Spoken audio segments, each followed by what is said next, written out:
E.N.D here. Day 11 of the spoilers for War of the Spark. And today we have a couple of new cards that have been spoiled.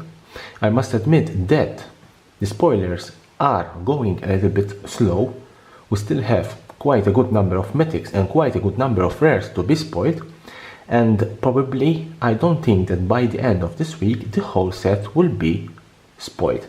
I believe that by the end of next week the whole War of the Spark will be spoiled and we will know all the cards that will be in this fantastic set. First card spoiled, Chain Whip Cyclops for 4 and 1 red. It's a 4/4 creature. For 3 and 1 red, target creature can't block this turn.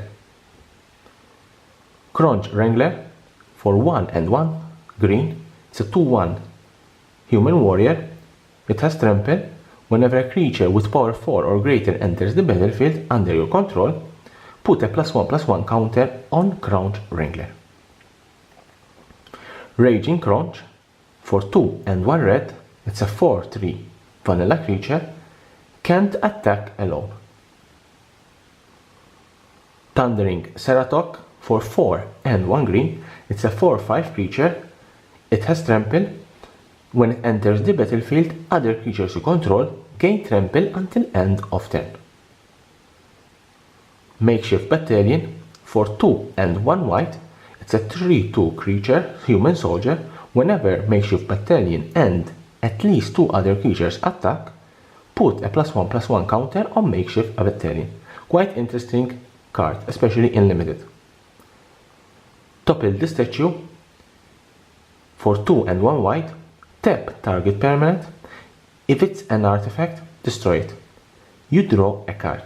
This is quite a very interesting card and also has a little bit of spotlight in the story. Bolas cared little when his statue fell. This means that the war is going in the favor of the Gatewatch, but still Nicol Bolas doesn't care.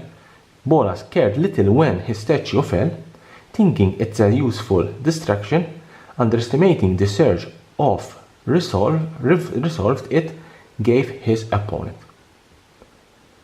Martyr for the cause for 1 and 1 white. It's a 2/2 creature. When it dies, you proliferate. Proliferate means that you have to choose any player, any permanent on the battlefield, and for every counter they have, you add 1. Chandra Pyrohelix for 1 and 1 red. Chandra Pyrohelix deals 2 damage divided as you choose among 1 or 2 targets.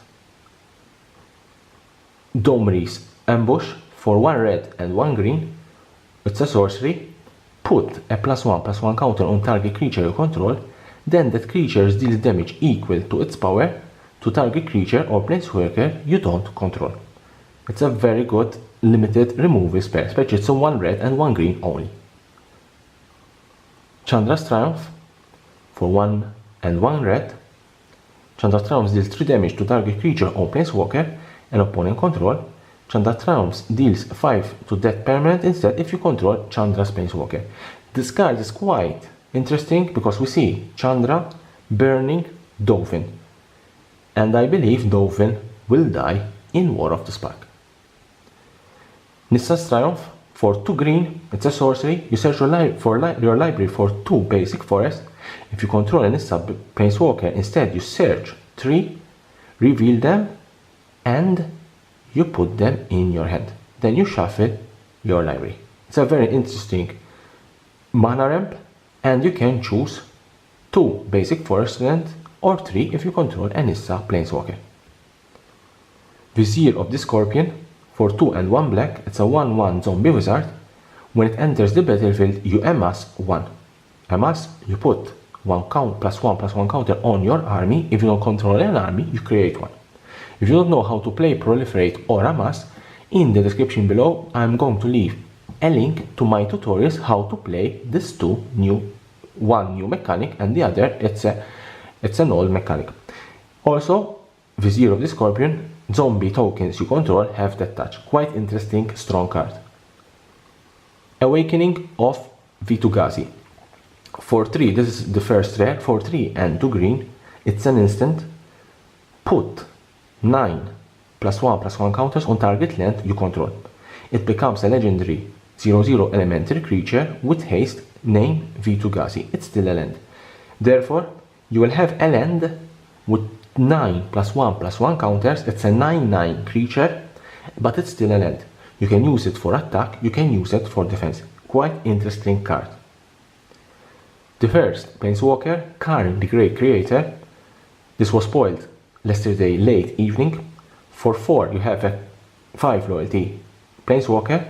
Activated abilities of artifacts your opponent control can be activated. The +1 until your next turn, up to 1 target non-creature artifact becomes an artifact creature with power and toughness each equal to its converted mana cost. This is very strong card, especially if you have certain cards, your opponent has certain creatures that have activated ability. This can shut them down. For -2, you may choose an artifact card you own from outside the game or in exile, reveal that card and put it into your hand. Quite interesting card. Domri, Anarch of Bolas. For 1 red and 1 green. It has 3 royalty. Creatures you control get +1/+0. The +1 add 1 red or green creature spells you cast this turn can be countered. Very good, especially against blue players. The -2, target creatures you control fight target creature you don't control. This is the last card that I have for today's spoilers. Stay tuned to my channel for more spoilers, more news about War of the Spark and the collectible world.